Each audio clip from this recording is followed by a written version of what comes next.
actually being successful or like moving out of our mom's basement or whatever, we put so much energy and time into the presentation of not looking like that's the situation instead of putting the energy and time into actually finding a solution to that issue. And I've been putting a lot of time and effort trying to pretend things are good instead of actually trying to find solutions.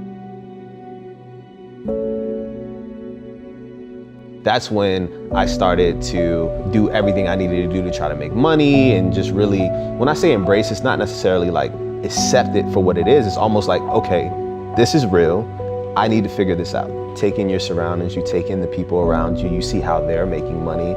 And I just didn't like begging people for money. And so I respected the guys that were like figuring out hustles, right? And so, for instance, there was a Amoco right down the street from me. And so I would go there and I would wash windshields and make money, just try to save up enough money to just be in a motel for the night. And I mean like the nastiest motel, but for me, it was just taking in my environment, seeing how other people hustled, how I can do it better. Someone taught me how to play drums on buckets and things like that. And so, you know, I just tried to do any type of hustle that I could. I just started to learn how others were moving and kind of adapt it. For me, it's opening your mind and opening yourself to people. I think a lot of people, they are ignorant. They are like rejecting change. Travel, get out of your comfort zone. Meet people from all different types of backgrounds. If you want to build a product or service or company that you want to build at scale, and your friends are only the homies that you've been hanging out with since, you know, middle school, probably should meet some more people, get to know them, travel the world, you know, and even if you don't have the resources to travel, the internet, learn about different cultures, learn about different people. You're at that computer, you tell me what you want to do, I tell you, this is how you search, this is how you find those resources. Now you got to actually go and learn. There's one thing being homeless, but there's another thing having everything taken away from you. I was literally living out of my car. And so even though I was homeless, I was still trying to uphold the appearance of everything being okay.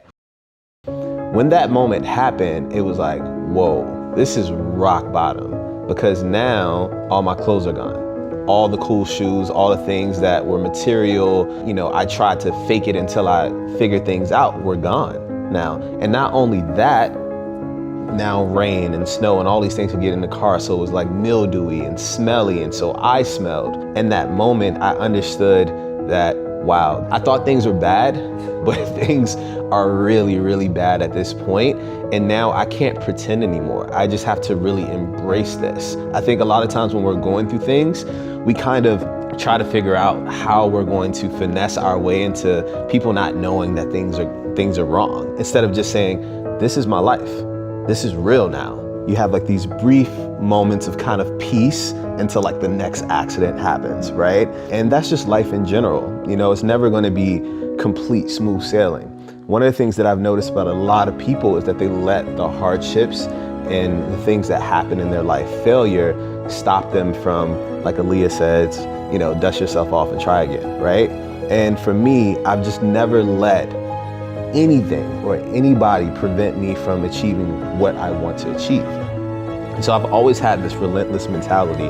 And if you say I can't do something, if I fail, if I, you know, mess up, it just motivates me even more. I just become even more hungry. And so I've always just had this, you know, relentless mentality. I don't take, you know, no for an answer. I don't take failure or accept failure at all. And it's just always been kind of in my heart to not give up.